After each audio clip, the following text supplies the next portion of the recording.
Hi friends, ఎలా ఉన్నారు? బాగున్నారా? ఏంటో నాది ప్రాబ్లమ్స్ అన్నీ వింటున్నారు, కానీ లైక్ చేయట్లేదు, సబ్స్క్రైబ్ చేయట్లేదు. ప్లీజ్ నా ఛానల్ని మీరు లైక్ చేసి సబ్స్క్రైబ్ చేయండి ప్లీజ్.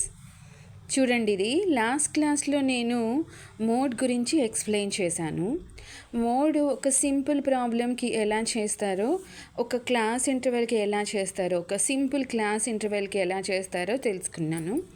ఇప్పుడు నేను ఎక్స్ప్లెయిన్ చేసేది ఒక క్లియర్గా ఒక పిక్చర్తో ఉన్న ఒక బిగ్ క్లాస్ ఇంటర్వెల్కి మోడ్ ఎలా క్యాల్కులేట్ చేయాలో చూద్దాం. ఇప్పుడు చూడండి, ఈ ప్రాబ్లం తీసుకున్నా. ఈ ప్రాబ్లంలో ఇవన్నీ క్లాస్ ఇంటర్వెల్స్. వీటిలో మీరు గమనిస్తే ఇక్కడ ఫ్రీక్వెన్సీ ఏది పెద్దదిగా ఉంది? 7. సో ఈ 40 to 55 అనే క్లాస్ ఇంటర్వెల్ని నేను మోడల్ క్లాస్ కింద కన్సిడర్ చేస్తాను. అర్థమైందా మీకు?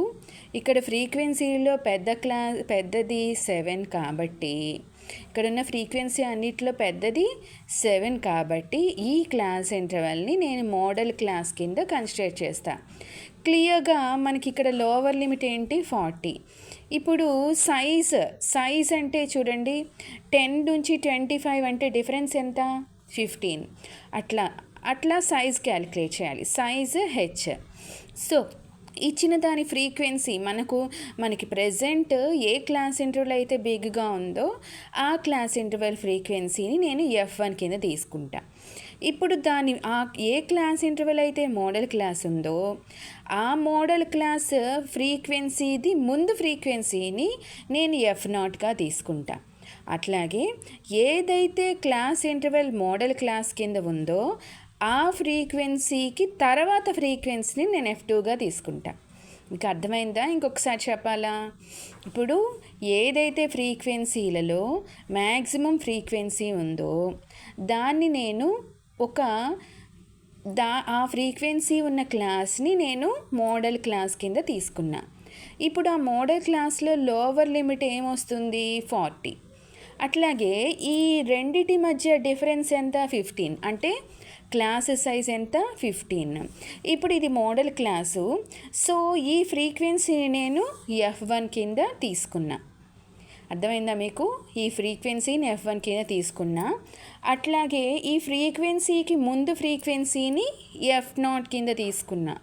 అట్లాగే ఈ మోడల్ క్లాస్ ఫ్రీక్వెన్సీకి తర్వాత ఫ్రీక్వెన్సీని F2 కింద తీసుకున్నా. మీకు అర్థమైందా? ఇప్పుడు ఫార్ములా ఏంటి?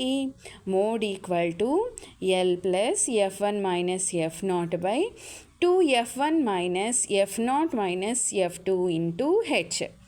అట్లాగే ఇక్కడ L ఎంత? 40 ప్లస్ F1 ఎంత? 7. F0 ఎంత? 3. 7 మైనస్ 3 బై F1 ఎంత? 7. అంటే ఇక్కడ 2F1 అంటే 14. F0 ఎంత? 3. F0 ఎంత? 3. అంటే ఇక్కడ -3. F2 ఎంత? 6. అలాగే -6 ఇంటూ 15. ఇక్కడ 7 - 3 అంటే 4. ఇక్కడ 14 - 9 అంటే 5. ఈ 5 ఈ 15లో 3 టైమ్స్ అంటే 4 ఇంటూ 3 అంటే 12. 40 + 12 = 52. అర్థమైందా మీకు? ఇట్లా మనం చేసి సబ్స్టిట్యూట్ చేసుకోవాలి. ఏదైనా మనం ఇవ్వంగానే క్లాస్ ఇంటర్వెల్ మోడ్ క్యాల్కులేట్ చేయాలంటే ఫస్ట్ ఫ్రీక్వెన్సీలో మ్యాక్సిమం ఫ్రీక్వెన్సీ ఏది ఉందో చూసి దాన్ని మనం F1 కింద కన్సిడర్ చేయాలి. దాని ముందు ఫ్రీక్వెన్సీని F0 అని, తర్వాత ఫ్రీక్వెన్సీని F2 అనుకుని మనం ఆ లోవర్ లిమిట్ అంటే ఏదైతే మోడల్ క్లాస్ ఉందో ఆ క్లాస్ ఇంటర్వెల్ లోవర్ లిమిట్ని తీసుకోవాలి. అట్లాగే క్లాస్ సైజుని కూడా తీసుకుని ఫార్ములాలో సబ్స్టిట్యూట్ చేసి మోడ్ క్యాల్కులేట్ చేయాలి. మీకు అంతా అర్థమైంది కదా? Have you understood? So please నా ఛానల్ని చూస్తున్నారు కానీ ఫాలో చేయట్లేదు, సబ్స్క్రైబ్ చేయట్లేదు, లైక్ చేయట్లేదు. ప్లీజ్ నా ఛానల్ని సబ్స్క్రైబ్ చేయండి. Thank you.